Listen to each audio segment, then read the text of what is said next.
let's start this lecture. We have a lot to cover today.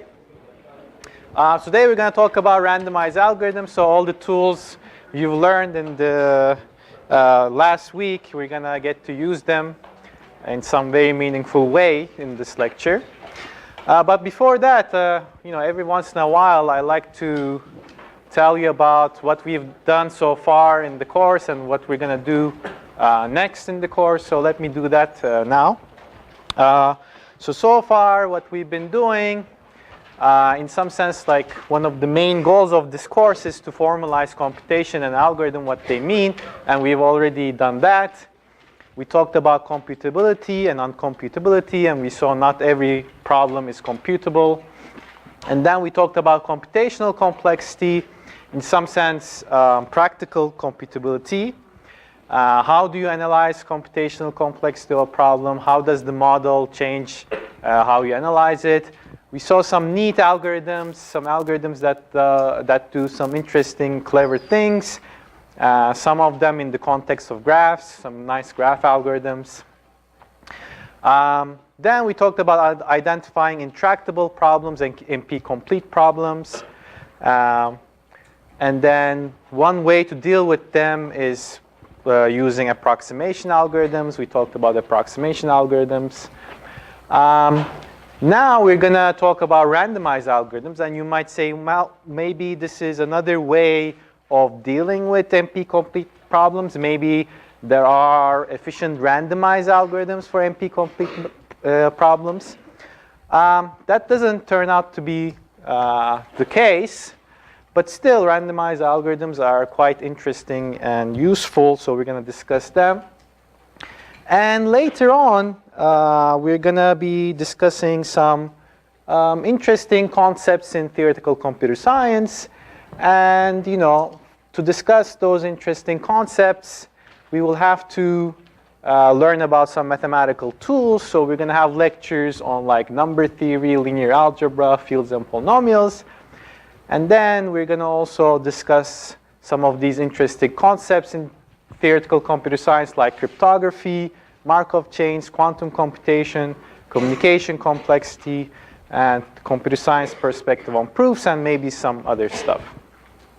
But this is basically where we're going. Okay.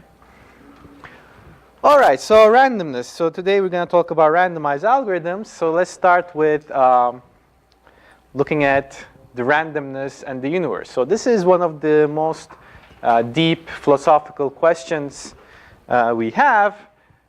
So does the universe have true randomness or not? Okay.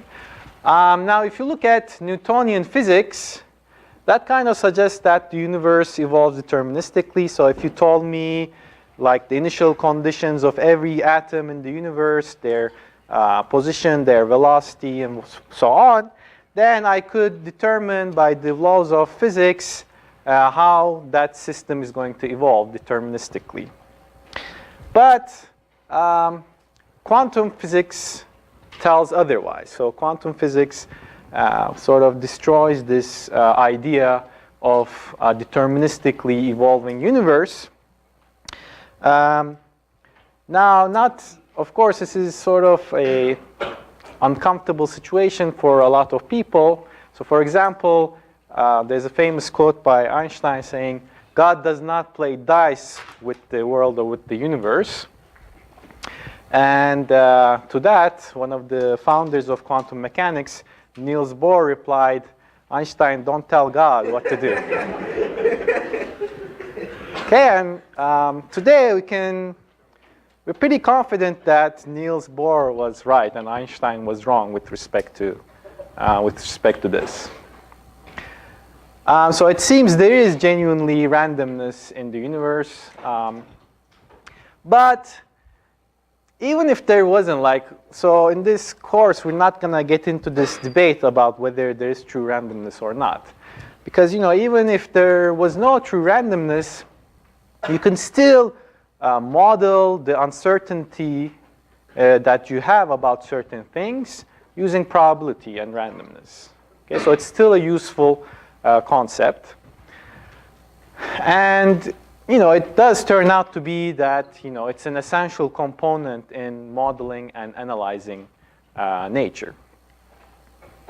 So it's not perhaps too surprising that it also plays a very crucial role in computer science as well. I'm going to flash you very quickly some areas of applications of randomness in computer science. I'm not going to get into detail at all, but here there are some of them.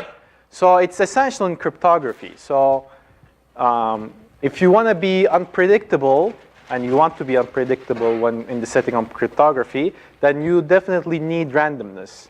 If you don't have randomness, so you cannot achieve unpredictability without randomness. So it's a prerequisite for cryptography. If you want to simulate real-world events, you use randomness. You can do statistics via sampling. You can think about election polls. Take a random sample that gives you a very accurate prediction about how the election is going to turn out. In learning theory, it's used a lot. You think about the data being generated from some probability distribution. In coding theory, you encode data so that it can withstand some random noise, doesn't get affected by some random noise. Randomized models for deterministic objects. So actually, we're going to talk about this in a future lecture when we talk about Markov chains. So there's a way to have randomized models for deterministic objects that can be actually quite useful. One example is like the World Wide Web graph. Again, I'm not getting into any detail here. I'm just, throwing these at you. It's not important if you don't understand the details here. So it's essential in quantum computing. Again, we're going to discuss quantum computing because randomness is inherent in quantum mechanics. And speeding up algorithms. So you might also hope that if you use maybe a randomized algorithm, then you can do things faster, more efficiently. And so on. There are a lot of examples. And today, basically, it's going to be a discussion about the last part in some sense. It's going to be about randomized algorithms. So what is a randomized algorithm and how can we make use of randomized algorithms in a meaningful way? Okay, so if we wanted to start from scratch and say, okay, we want to make use of randomness in computation, we want to utilize randomness, how could we actually do it? Okay, so how can randomness be used in computation? Where can it come into the picture with respect to algorithms? Well, there are two obvious ways you can, randomness can come into the picture. One of them is you can say, well, what if I think of the input to my algorithm as being chosen randomly, uniformly at random? Now, so far, the way we've dealt with algorithms, the way we analyze it, is we said, the input is worst case input. So in some sense, you can think of it as, an adversary chooses the input and gives it to you. And the adversary is going to choose an input that makes your algorithm run for the longest time possible. But there's also an interesting area where you can say, well, let's study the case where the input is actually chosen uniformly at random. And let's look at the average case complexity of our algorithm. And that's an interesting area of study. But that's not what we're going to discuss actually in this lecture. So the second way that randomness can come into the picture with respect to algorithms is that your algorithm actually can make random choices. Maybe we can allow it to flip a coin whenever it wants to flip a coin. Okay? And then it's going to make decisions based on the outcomes of those coin flips. Okay? Now, in this setting, we're still looking at worst case analysis. We still think that the input is chosen adversarially. But our algorithm is allowed to make coin flips and make decisions based on those coin flips. Now, is that a useful thing or not? We don't know at this point, but we'll see if it is useful or not. So this is basically what I want to discuss in this lecture. So algorithms that make random choices. Okay? So as I said, we're going to allow our algorithm to flip a coin when it wants to flip a coin. And it can make decisions based on the coin flips, outcomes of those coin flips. And this is basically how we're going to define a randomized algorithm. So such an algorithm that does that, is called a randomized algorithm. Okay, so let's compare this in an abstract way to a deterministic algorithm. So if we had a deterministic algorithm or a deterministic Turing machine, and if we fix the input, for a fixed input, we can say the computational steps are basically determined. Okay, so you can sort of draw like a path. So for a fixed input, you can say your algorithm starts at one state, your Turing machine starts at a certain state, and then just follows one state after another state. You can think of it as the configurations. It goes through one configuration to another configuration to another configuration. And at the end, it will give you an answer, maybe 0 or 1. But everything is, determined. So once I know what the configuration is here, I can determine what's going to be the next configuration, and so on. Okay. Now, in contrast, if you take like a randomized algorithm, you fix an input, this is the way the computation is going to look like. Okay, so you maybe take some deterministic step, and then you maybe flip a coin. You decide to flip a coin. If it's heads, you do something, but if it's tails, you do something else. So then at that point, you branch into two different possibilities. And then maybe you take some other deterministic steps, and then maybe you decide to flip a coin again. If it's heads, you do something. If it's tails, you do something else, and so on. Okay, so there are different ways the computation can evolve. And maybe these are the outputs that the randomized algorithm gives for this particular input. Maybe for this particular input, it's supposed to give you the answer 0. So maybe it does give you the answer 0 for every possibility. Now, why should we expect a randomized algorithm to be potentially useful? Well, I don't know. So maybe you wouldn't expect it. But you can think about the following. Think about the power of random sampling, population sampling. So you got millions of people. You want to know how they're going to vote in the election. You take a random sample from that population, a small sample, much smaller than the overall population, and you can get pretty accurate estimations on how people are going to vote and the election outcomes. You won't get an exact answer, true, but you will be pretty close with very high probability, right?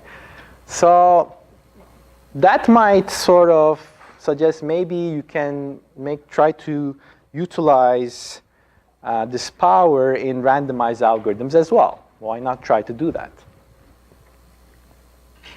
Okay, so an algorithm has two important components. Okay, so the first component is correctness, or how correct it is. So we usually think of an algorithm being correct all the time, but it doesn't have to be the case. So we can say, we can talk about how correct an algorithm is. And the computational complexity of an algorithm. And, in this lecture, we're just going to talk about the running time complexity. So these are two important parameters of an algorithm. Now, you could require from your randomized algorithm to be always correct and always run in the big O of T of n, let's say, time. Okay, so you don't relax any of these conditions. You want it to behave like a deterministic algorithm. Well, then I claim, this is not very interesting, because then you really have a deterministic algorithm that is correct all the time with time complexity big O of T of n. So why is this the case?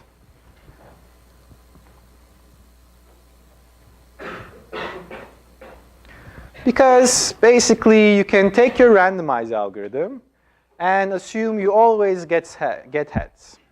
Okay, so whenever you're asked to flip a coin, you don't flip a coin, you just say, well, it's heads. And now that's a deterministic algorithm, and you know your randomized algorithm was always correct, and it always runs in T of n time, so your deterministic algorithm will also have these properties. So that's not interesting. What makes randomized algorithms interesting is if you relax one of these conditions. So either, let's say, your algorithm is not correct all the time, or it doesn't always run in time big O of T of n. So now we can often we have two types of randomized algorithms based on what you want to relax. Do you want to relax the correctness property, or do you want to relax the running time? And these are called Monte Carlo algorithms and Las Vegas algorithms.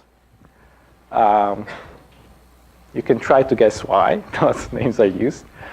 So a Monte Carlo algorithm is an algorithm such that for every input, there is a certain probability of error. Okay, so it's not always correct, but it gives you worst case running time guarantee. In other words, it gambles with the correctness of the algorithm, but it does not gamble with the running time. And Las Vegas is basically the other way around. For every input, it gives the correct answer. It does not gamble with the correctness. So worst case correctness guarantee, but it will gamble with the running time. So for every input, there's going to be some certain probability, hopefully some small probability, or that the running time is going to be larger than what you would desire or expect. Example of Monte Carlo algorithm. So the min cut. So this is Monte Carlo. It's a pretty nice place. And again, just remember that this is the kind of algorithm that gambles with the correctness, but does not gamble with the resources. Okay? So here is Ryan's favorite problem, max cut. Given graph G, find the non-empty subset S, a subset of the vertices S, such that the number of edges from S to V minus S is maximized. Something like this. Equivalent formulation is you want to color the vertices red and blue so that the number of edges with one endpoint being red and the other being blue is maximized. So you can think of S being the red vertices and V minus S being the blue vertices. Here's my favorite problem, min cut.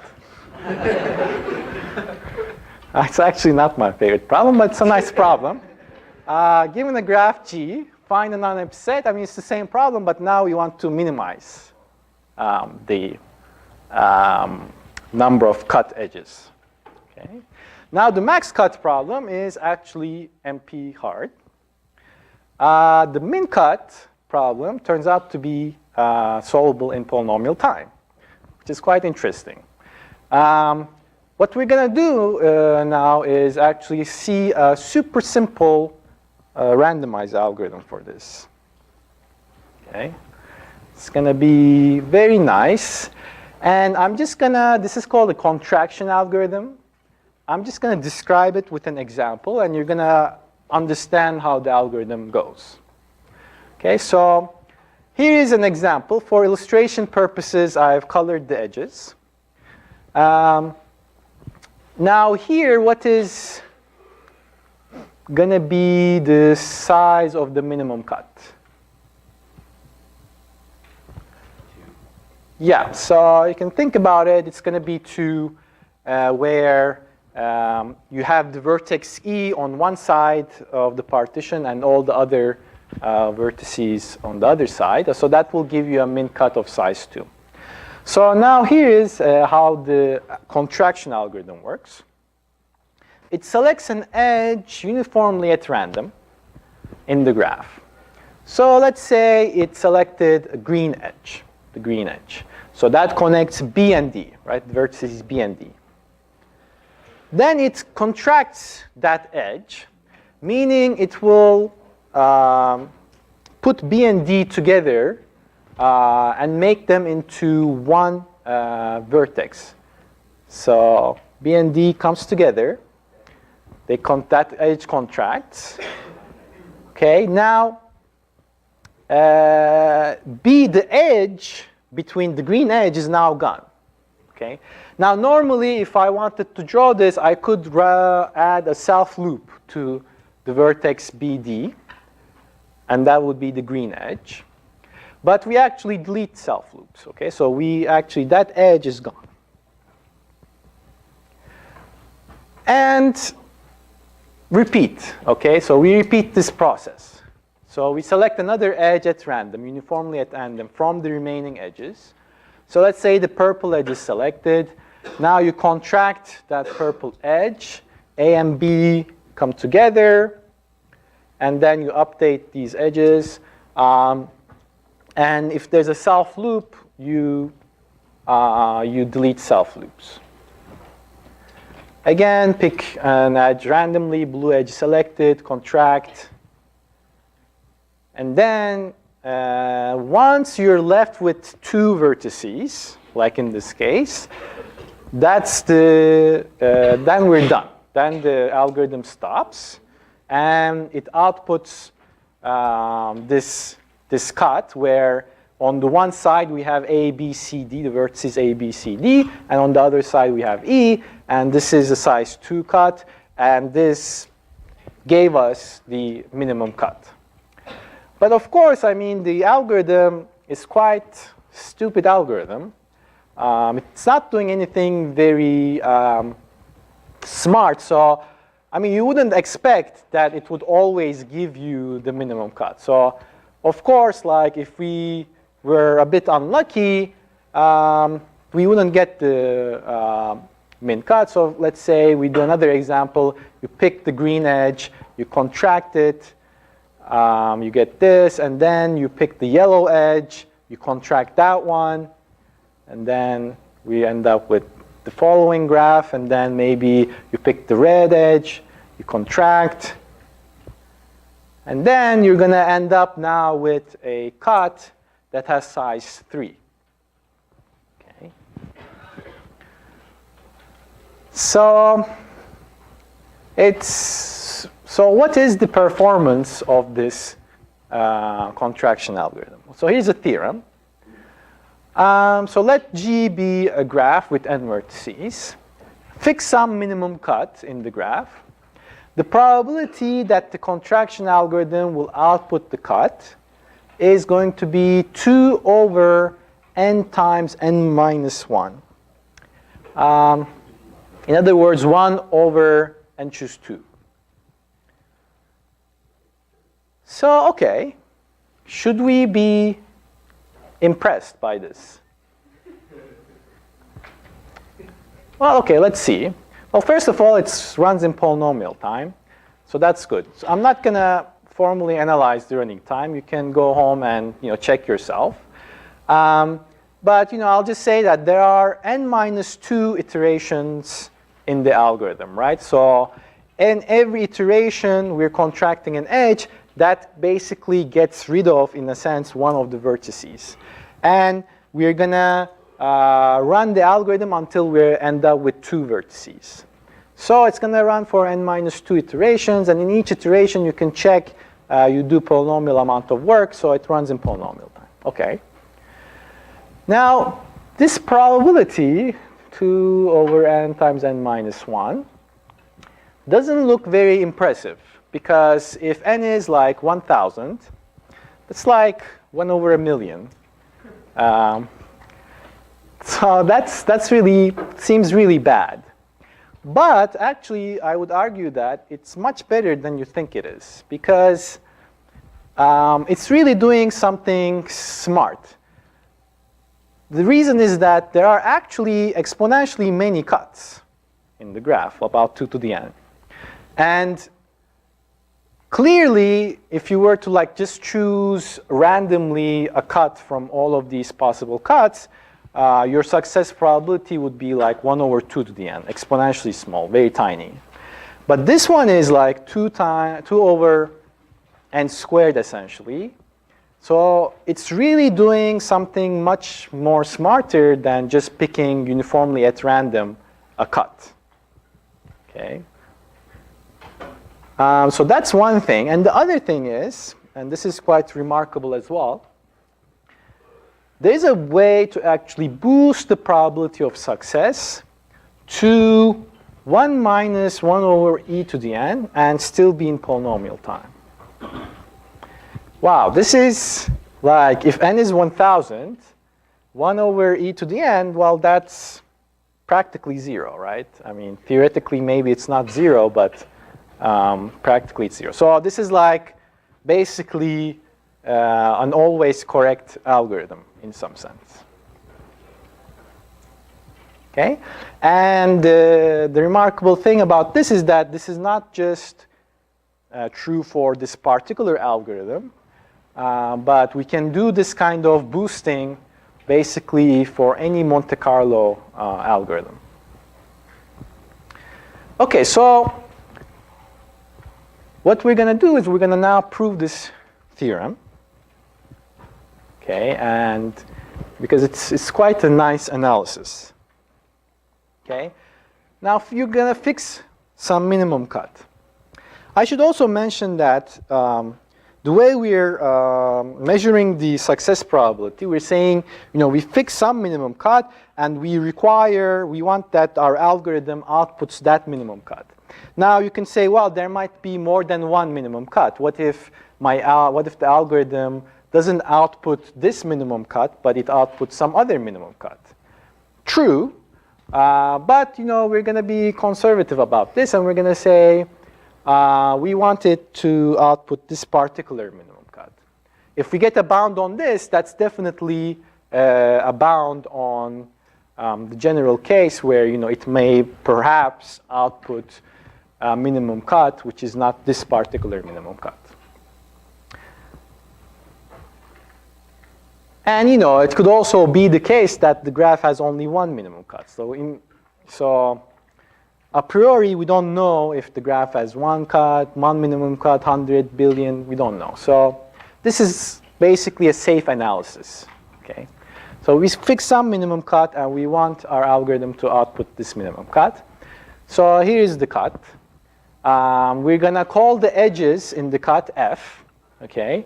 And the notation that we're going to use is the size of f is going to be equal to k, so that's the size of the minimum cut.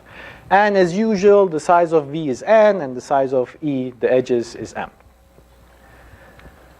Now, when does our algorithm make an error? Okay, how can it not end up with the above cut?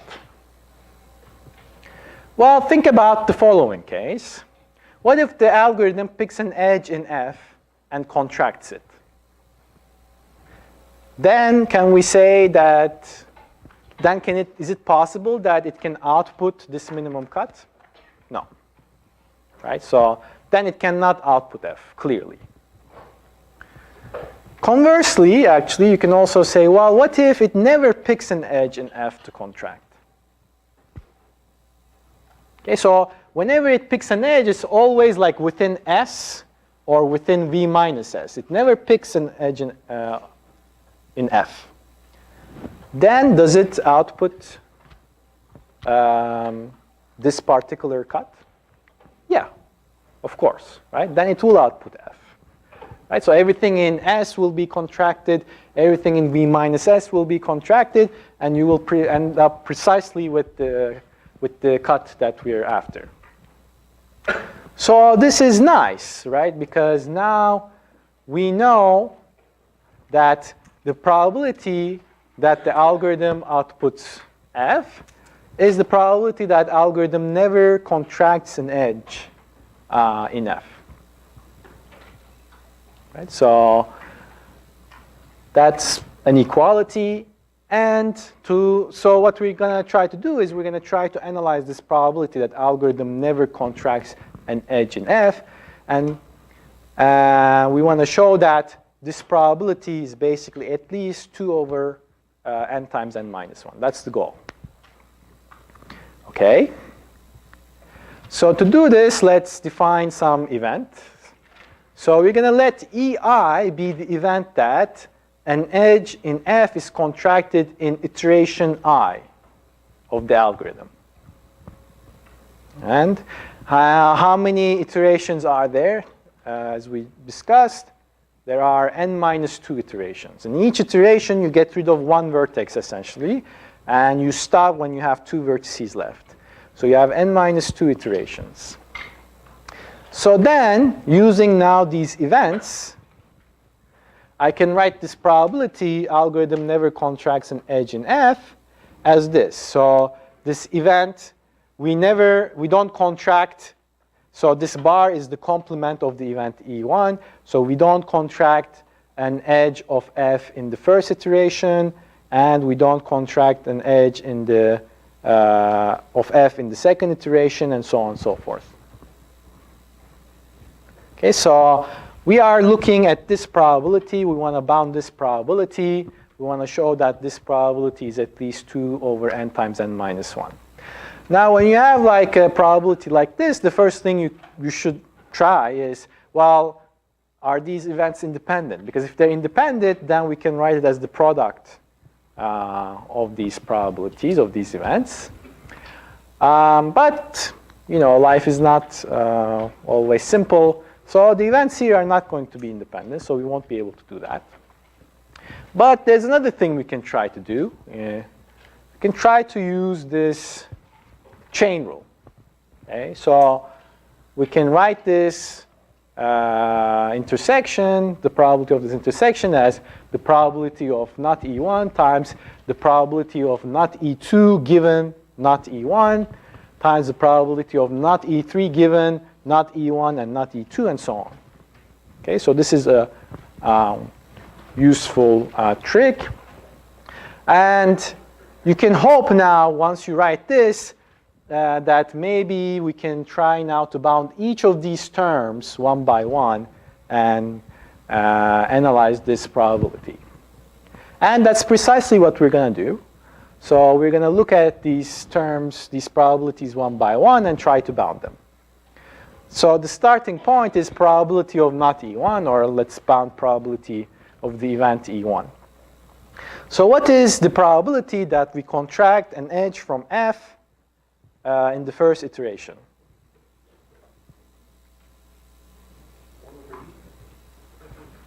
How many edges are there from F? There are k edges. The total number of edges is m. Right? So this is going to be k over m. Number of edges in F divided by number of total edges. Because we're uniformly choosing, uniformly at random choosing an edge. Right? So this is k over m. The thing is, this is not going to be very useful for us. So we actually want this probability not in terms of the number of edges, but in terms of the number of vertices. Especially because, like, when we analyze other probabilities as well, we really want to look at the number of, we want to get bounds in terms of the number of vertices and not the number of edges. And the reason for that is, well, we know precisely how the number of vertices decrease from one iteration to another, right? So it goes by 1. In each iteration, number of vertices goes by 1. But the number of edges, on the other hand, is much more tricky. Like, we don't have a good handle on how the number of edges change from iteration to iteration. So it could go by 1, go down by 1, it could go down by 100, who knows? So that's sort of a vague reason why we want things in terms of the number of vertices and not the number of edges. So let's do that. So let's rewrite this. Let's get a bound on this in terms of number of vertices. Here is an observation that will allow us to do this. It's the following. So for all vertices in the graph, the degree is at least k. K being the number of edges in F. Why is that true?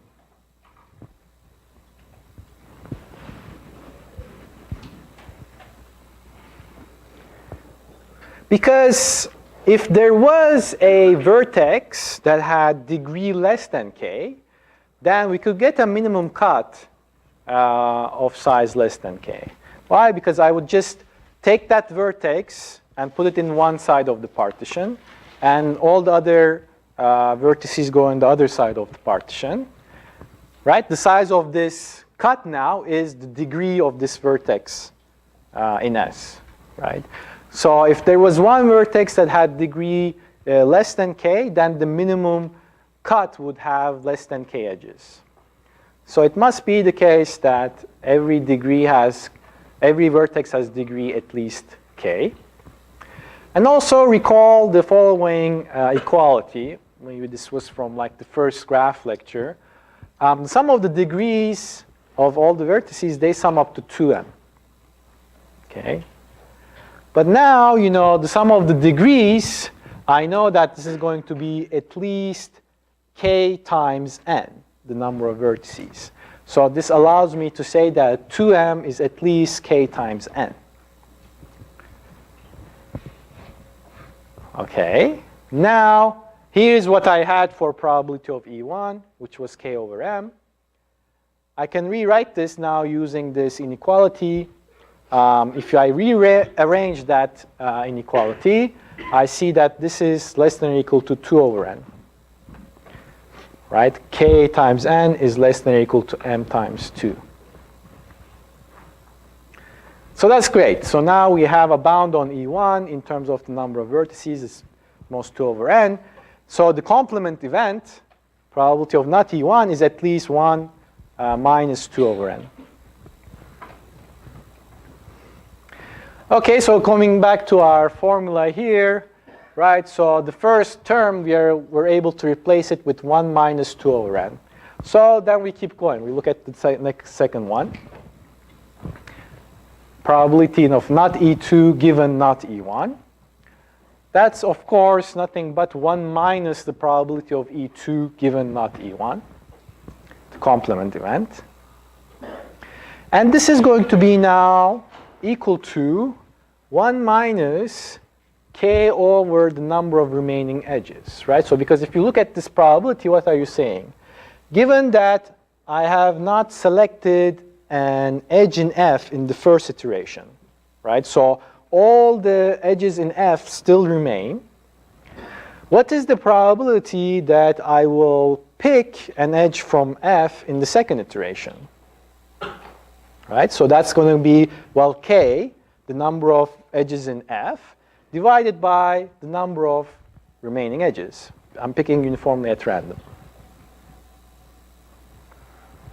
So the tricky thing now here is, what do we do with this number of remaining edges? Right? So we don't have a good idea about what this might be, but again, we will try to write this in terms of k and n. Okay, so that will be our goal. So now we have basically a very similar observation from before. So at every point in the algorithm, we have that for all v and v, the degree of v is greater or equal to k. Okay, so as we're going through the iterations and we're changing the graph, we're contracting edges, this property will not change. Right, for the same reason as before, because if we do get a degree, if we do get a vertex with degree less than k, well, then that will induce a cut of size less than k. So same thing goes here. So if not, min cut has less than k edges. Now, in the previous slide, we show like 2m is greater or equal to n times k. right? Now we're going to have a similar, after one contraction, if m prime is the number of edges remaining, by the same argument, you can say 2 times m prime is going to be greater or equal to k times now n minus 1, because after one contraction, I have one less vertex. I don't have n vertices now, but n minus 1. So basically, by exactly the same analysis I did before, I can conclude that 2 times the number of edges remaining is greater or equal to k times the number of vertices remaining. So in other words, number of remaining edges is at least k times n minus 1 over 2. So that's exactly what we wanted to do. We wanted to write that in terms of k and n. So just plug this in now there. And we get the bound 1 minus k over k times n minus 1 over 2. Cancel the k's. You get 1 minus 2 over n minus 1. Good. So now plug this back into our formula. So now we know what the first guy was. We calculated what the second guy is. We got a bound on that. And you just keep going in the same way. Okay? So you can make the same argument repeatedly. And you get the following bound on this. It's 1 minus 2 over n, 1 minus 2 over n minus 1, blah, blah, blah. Okay? Rewriting this, putting it in a common denominator, it's n minus 2 over n, and minus 3 over n minus 1, and so on. Now, if you look at this, in the numerators, we have n minus 2, n minus 3, n minus 4, and so on, all the way down to 1.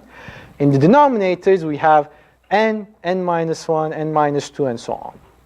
Now, after this point, n minus 2 all the way down to 3, it's the same as here, n minus 2, n minus 3, n minus 4. So there's a massive cancellation going on here. Okay? And if you do all the cancellations, it's very nice. The only things that remain are n and n minus 1 up down here, and the 2 and the 1 here. So you get 2 over n times n minus 1. So that's pretty sweet. So that's the proof of the theorem.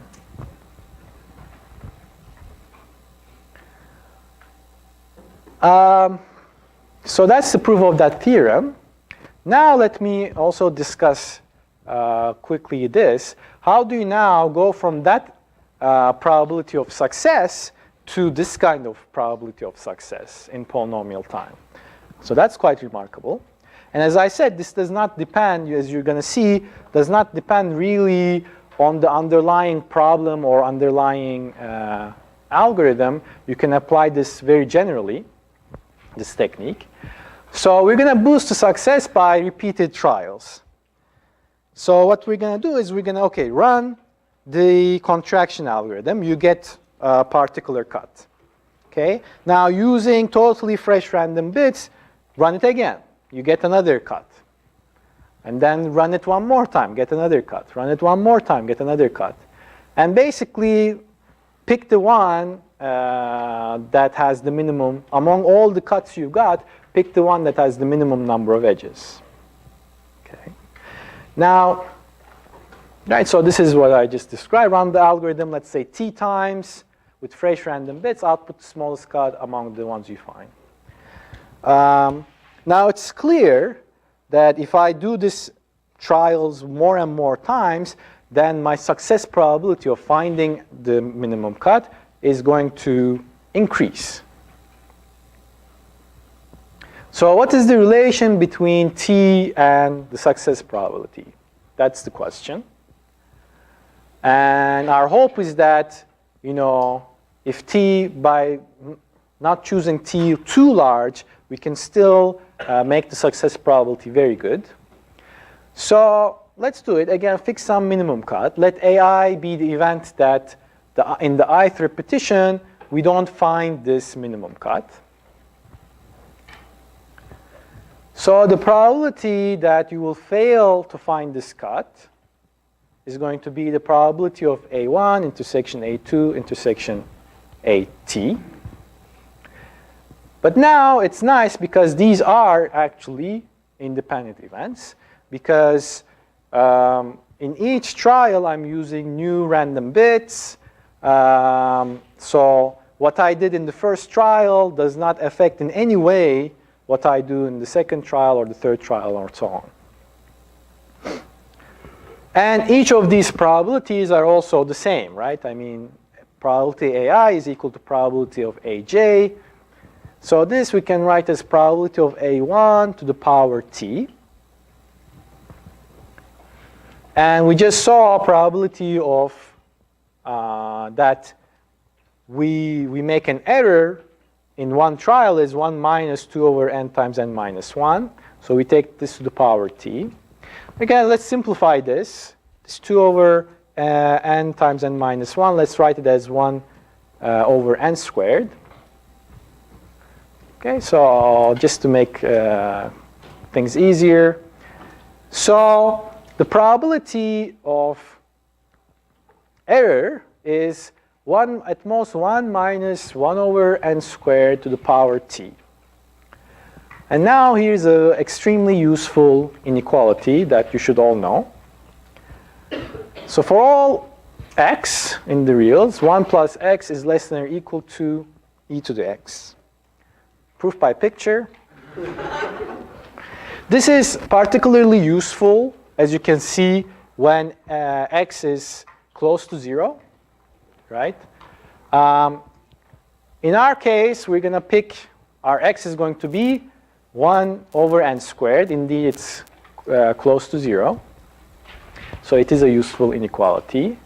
Now with this x, we see that what we have in the parentheses is actually 1 plus x, right? So we can bound it by e to the x.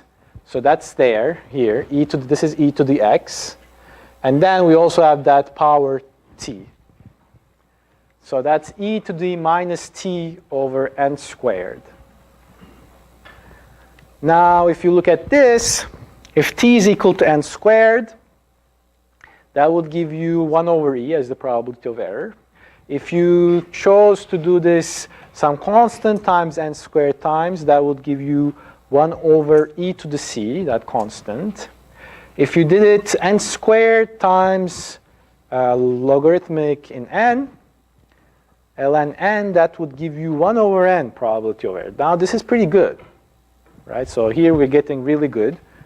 If you do n cubed, still a polynomial, then we get 1 over e to the n. And this is tiny. This is basically 0. Almost, right? So that's it.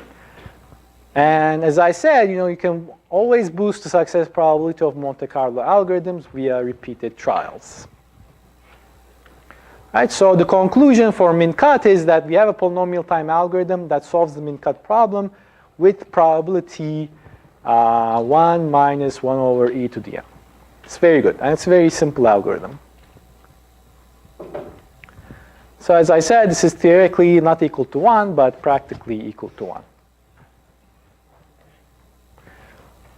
All right, so now let's go to Las Vegas.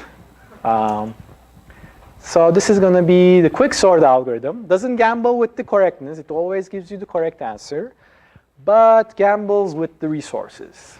Okay. So let me tell you what the quicksort algorithm is, or remind you what the quicksort algorithm is very quickly. So you have a list of numbers. Let's say the input is this, x1 to xn. Now this is a recursive algorithm. So if the number of elements n is less than or equal to 1, we're just going to return that list.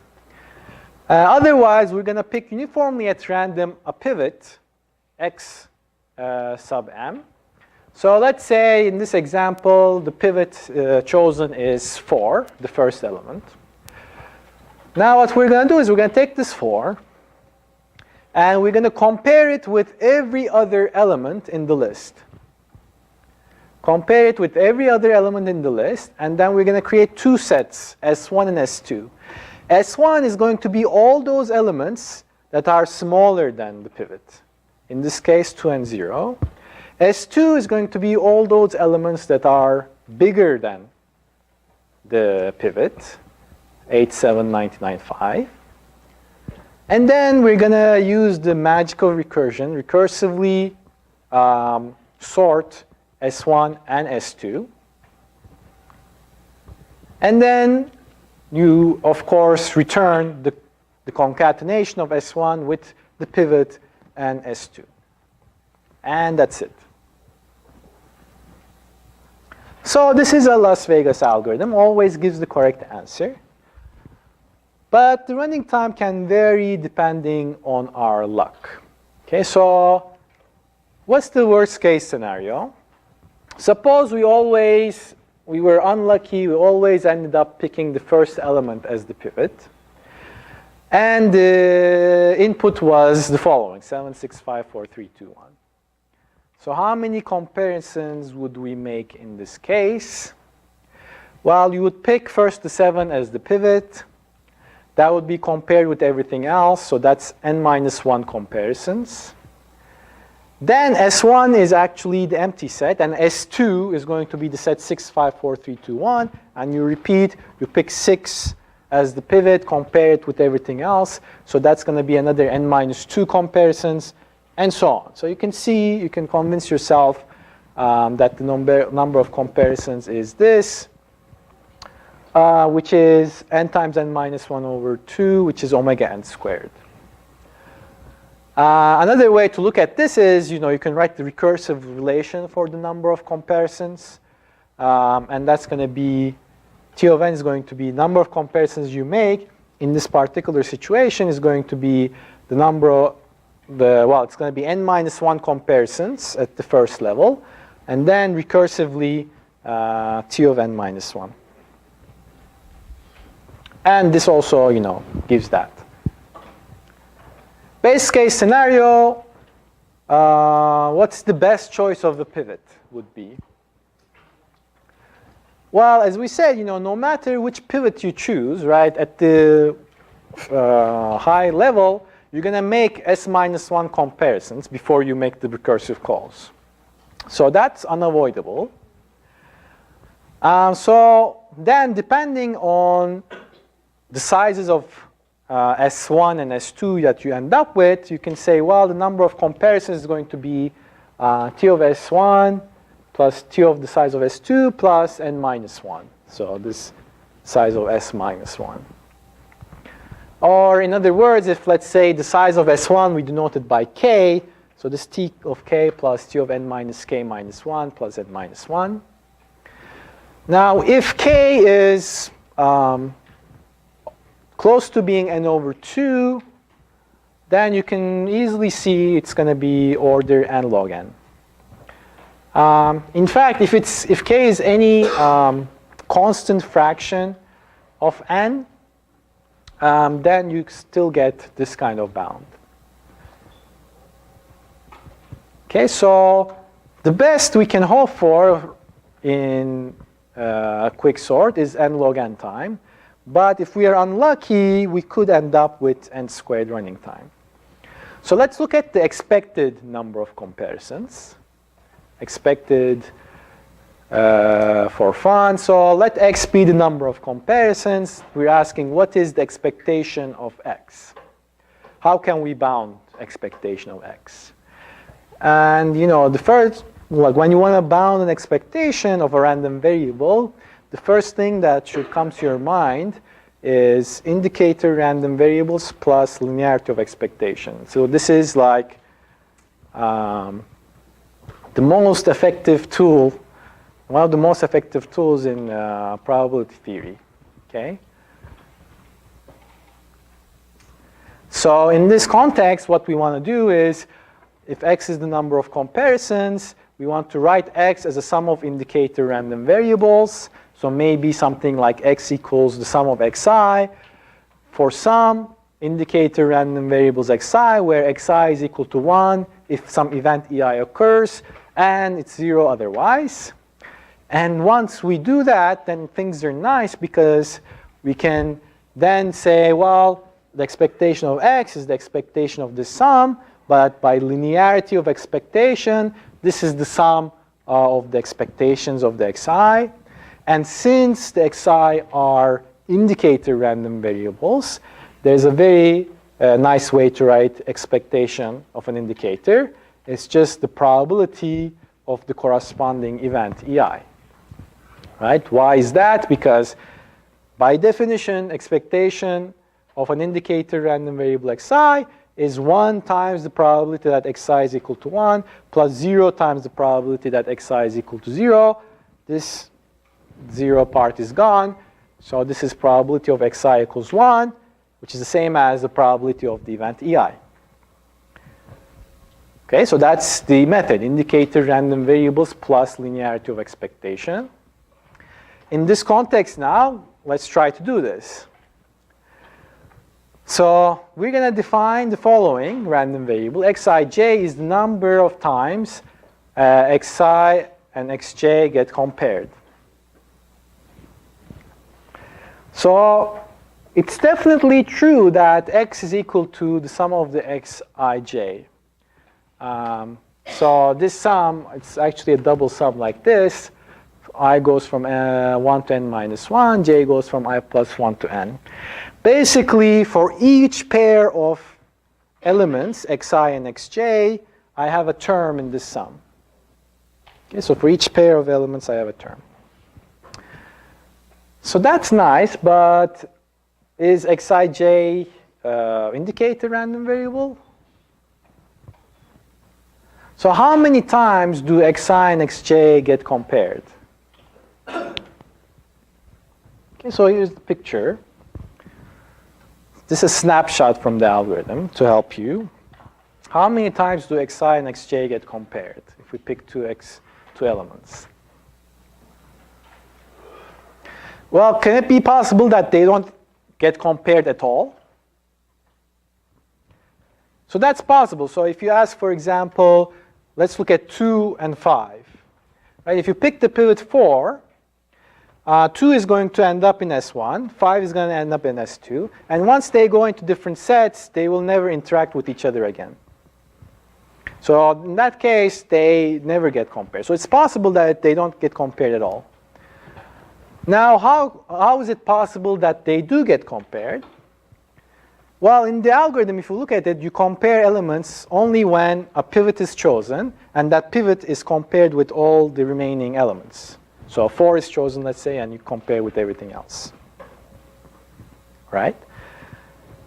So you can compare an xi and xj if one of them is chosen as the pivot. Now, if one of them is chosen as the pivot, so if let's say this is xi, okay, then you do compare xi with xj, wherever xj might be. But once you do that, what happens? So once you compare the pivot with everything else, the pivot's job is done, right? If you look at the algorithm, you never consider the pivot again. Okay, so that pivot stays there. It's not a part of the recursive calls, so the pivot does not get compared again. So that means, you know, how many times xi and xj can be compared? Well, it can be either 0 or 1. Okay, they may not be compared, or they might be compared once. So indeed, xi and j is an indicator random variable. So it's 1 if xi and xj are compared, and 0 otherwise. So that means that the expectation of x is the sum of the expectation of xij, and the expectation of xij is just the probability that xi and xj are compared, the probability of this event. So really what we're after is bounding this probability that xi and xj are compared.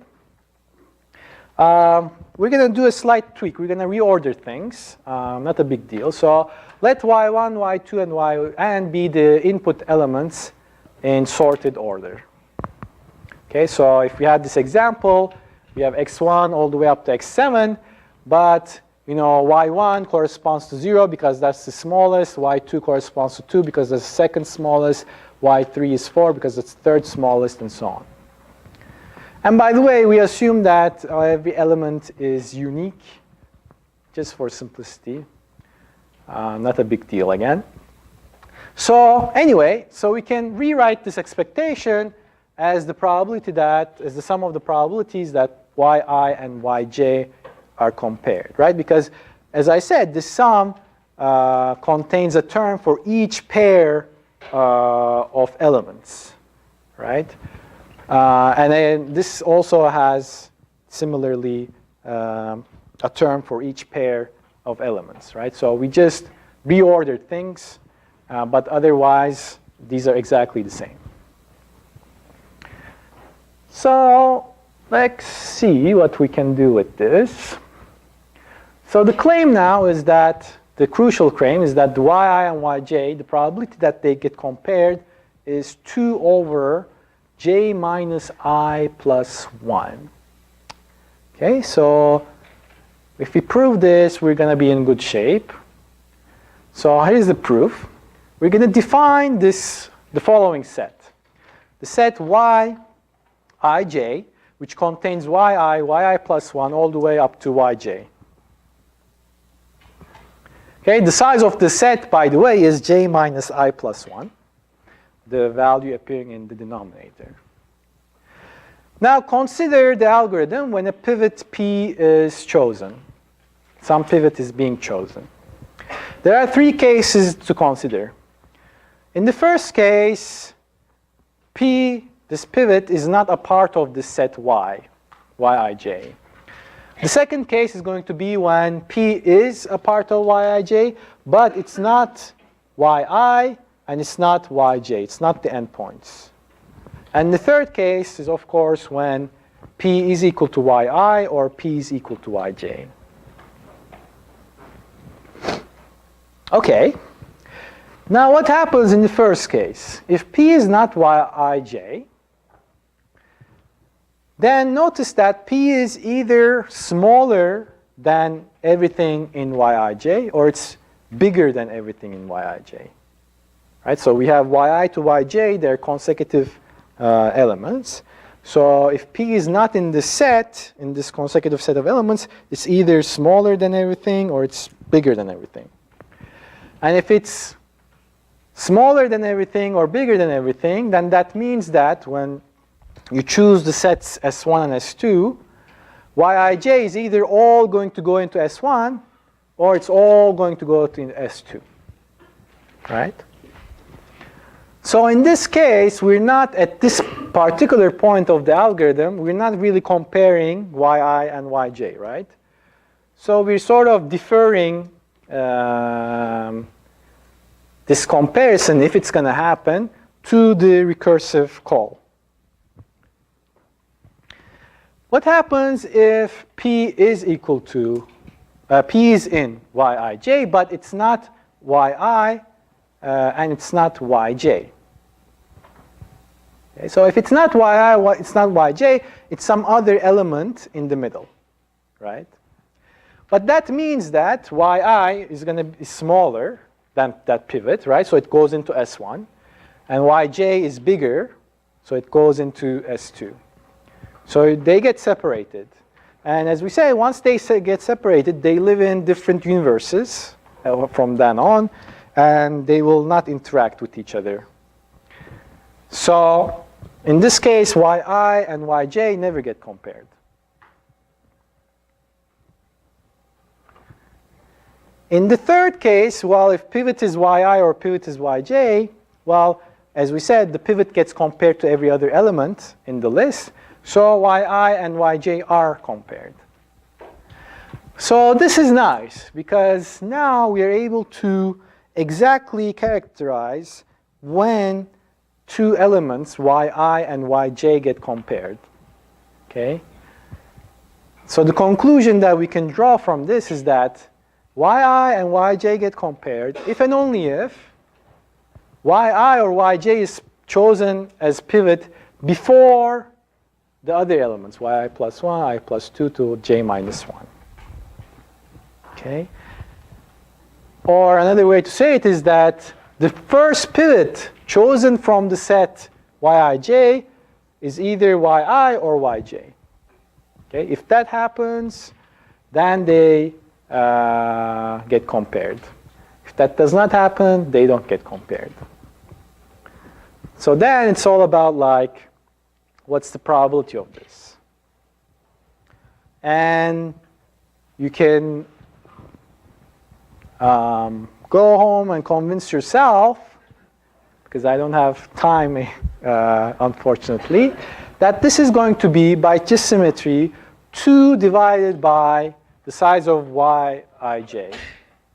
Okay, I mean, if I ask you to guess what this probability is, this is exactly what you would guess, and that's true. It's 2 over j minus I plus 1. Okay, so let me skip some slides here.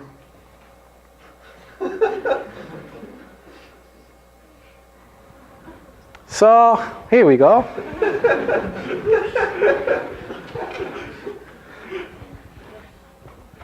So that's the expectation we have.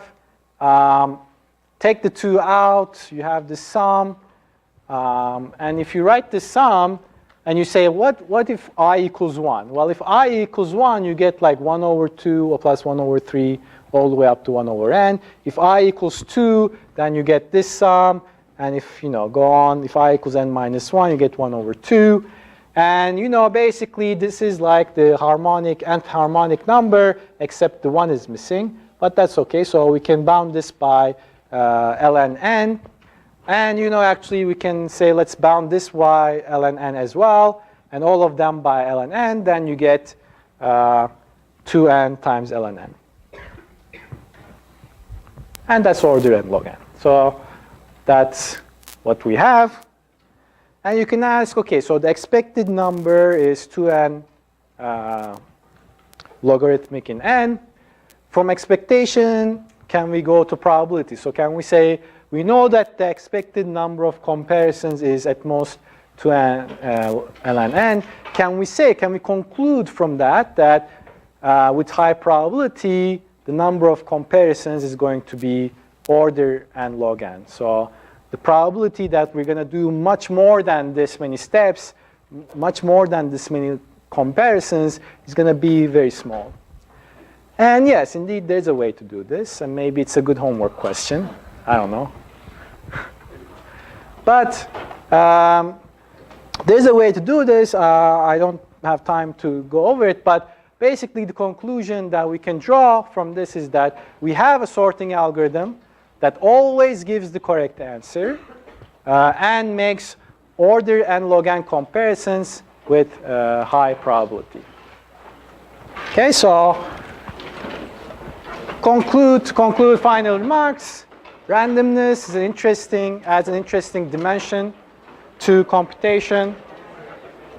It can really make algorithms much more simpler, much more faster.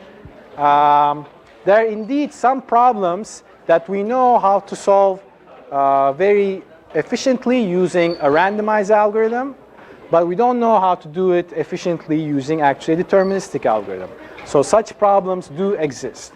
So another $1 million question, effectively, is this question whether every efficient randomized algorithm can it be efficiently de-randomized? Does it have an efficient deterministic counterpart? Okay, and that question is sometimes captured by the following P equals BPP question.